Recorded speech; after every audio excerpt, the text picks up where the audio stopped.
Pemotongan insentif pegawai di lingkup Pemkab Sidoarjo berbuntut panjang. Akibat aksi tersebut, KPK menetapkan Bupati Sidoarjo Ahmad Mudlor alias Gus Mudlor sebagai tersangka. Kasus korupsi di Pemkab Sidoarjo berawal dari kegiatan operasi tangkap tangan atau OTT yang dilakukan KPK di Sidoarjo pada Januari 2024. Awalnya KPK menangkap 10 orang dalam operasi tersebut. Hasil gelar perkara, KPK menetapkan Kasubag Umum dan Kepegawaian Badan Pelayanan Pajak Daerah atau BPPD Sidoarjo, Siskawati, sebagai tersangka. Siska diduga memotong insentif para pegawai BPPD Sidoarjo hingga 2,7 miliar rupiah. Di bulan Februari, KPK lalu mengumumkan Kepala BPPD Sidoarjo Ari Suryono sebagai tersangka kasus pemotongan insentif di Pemkab Sidoarjo. KPK menetapkan Bupati Sidoarjo, Jawa Timur Ahmad Mudlor Ali alias Gus Mudlor sebagai tersangka. Gus Mudlor menjadi tersangka terkait dugaan pemotongan insentif ASN di lingkungan Badan Pelayanan Pajak Daerah atau BPPD Pemkab Sidoarjo.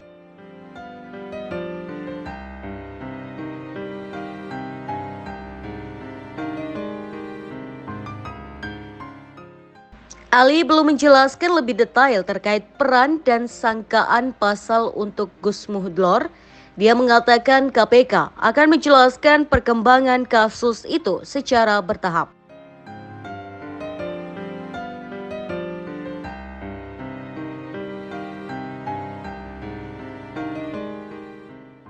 Lebih lanjut, Ali mengatakan Gus Mudlor ditetapkan sebagai tersangka berdasarkan keterangan saksi dan tersangka lainnya dalam kasus tersebut.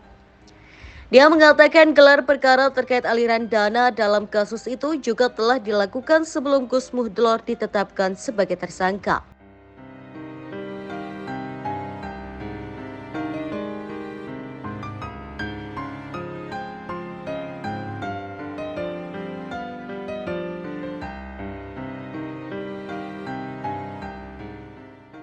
Peran Bupati Sidoarjo, KPK telah menetapkan Gus Mudlor sebagai tersangka.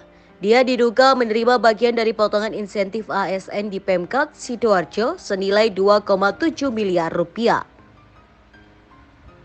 Hal itu sempat diungkap KPK saat pengumuman penetapan tersangka terhadap Kasubag Umum dan Kepegawaian Badan Pelayanan Pajak Daerah atau BPPD Sidoarjo, Siskawati pada Senin 29 Januari 2024. Dalam konstruksi perkaranya, Siska diduga melakukan pemotongan insentif ASN 2,7 miliar rupiah untuk keperluan Bupati Sidoarjo.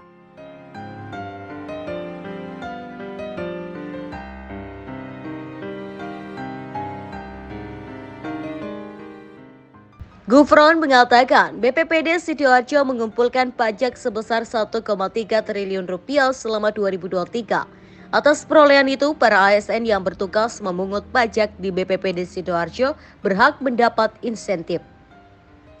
KPK menduga Siska melakukan pemotongan secara sepihak atas insentif itu.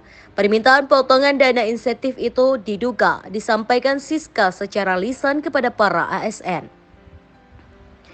Besaran potongan adalah 10 hingga 30% tergantung insentif yang diterima.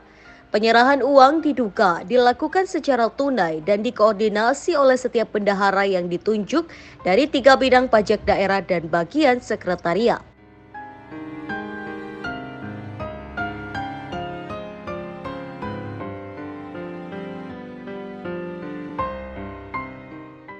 KPK cegah Bupati Sidoarjo ke luar negeri. KPK mengajukan pencegahan ke luar negeri terhadap Bupati Sidoarjo Ahmad Mudlor Ali alias Gus Mudlor yang menjadi tersangka kasus dugaan pemotongan insentif ASN di lingkungan Badan Pelayanan Pajak Daerah atau BPPD Pemkab Sidoarjo. Pencegahan itu dilakukan selama 6 bulan.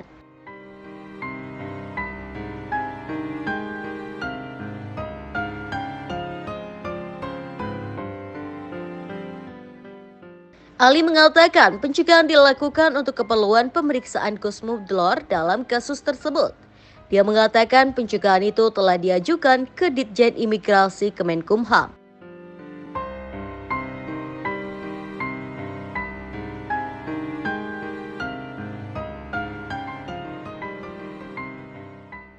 Respons Gus Muhdlor usai ditetapkan tersangka, Bupati Sidoarjo Ahmad Muhdlor Ali atau Gus Muhdlor buka suara setelah ditetapkan sebagai tersangka oleh KPK. Dia mengaku sudah mengetahui soal penetapan tersangkanya.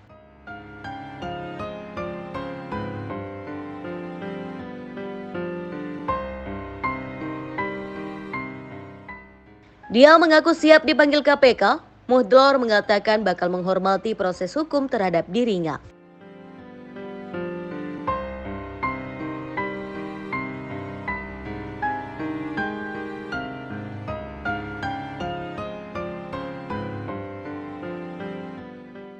Sehingga saya juga mohon doa dari seluruh masyarakat Sidoarjo, termasuk terkait dengan langkah-langkah lebih lanjut, mungkin nanti bisa detailing lagi bersama teman-teman dari tim pengacara kami.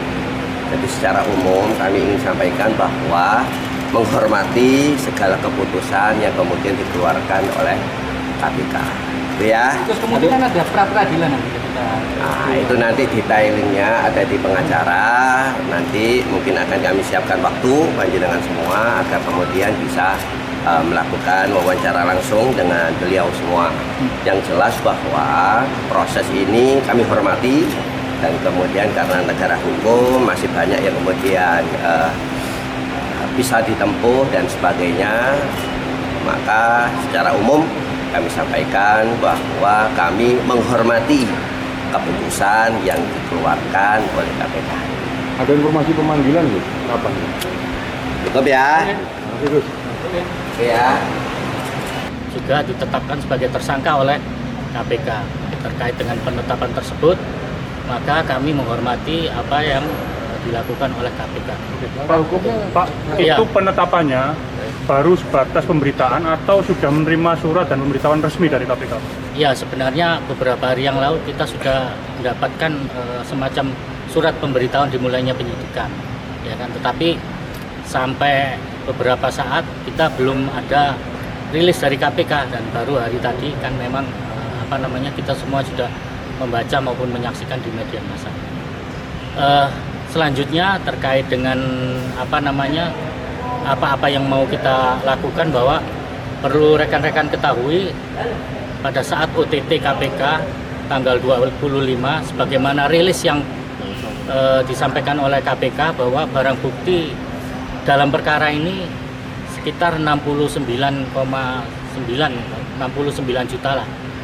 Kami pikir itu sungguh terlalu sangat kecil kalau melihat bahwa perkara ini ditangani oleh KPK. Itu yang pertama. Kemudian yang kedua, ada beberapa alasan lain yang dalam waktu dekat kita akan melakukan upaya hukum seperti itu. Apa itu, Pak, bentuknya upaya hukumnya? Ya, nanti kita akan bicarakan dengan tim dengan tim penasihat hukum, upaya hukum apa yang semestinya harus kita lakukan terkait dengan dalam menghadapi penetapan tersangka. Kalau penetapan biasanya kan pra-peradilan. Ya, itu nanti kita bicarakan lah. Kita belum bisa memutuskan apa upaya hukum itu. Yang jelas melihat karakteristik perkara ini, kami pikir kami harus melakukan upaya hukum seperti itu. Kalau tadi BB-nya kecil itu apa melihat ada unsur politik macam gitu? Saya tidak bisa mengatakan seperti itu ya. Tetapi yang jelas dari sisi timing waktu kan kemarin kawan-kawan sudah menyaksikan kan perkara ini OTT sebelum Pilpres dan sebagainya. Ini juga momennya juga menjelang pilkada dan sebagainya. Saya tidak mau berandai-andai, tidak mau mengira-ngira ini terkait dengan politis atau tidak, ya kan. Tetapi yang jelas dari timingnya itu yang kami ketahui bahwa perkara ini memang muncul sebelum Pilpres maupun sebelum. Ada informasi pemeriksaan selanjutnya? Sampai hari ini kami belum konsultasi lagi ya dengan beliaunya. Pak, tadi komunikasi di dalam apa sudah bicara siapan Pak Bupati untuk ditahan dalam pemeriksaan selanjutnya? Belum sampai pada taraf pembicaraan itu. Kita juga belum mau berandai-andai seperti apa, tetapi yang jelas proses yang dilakukan oleh KPK ini kita akan menghormati, termasuk juga kita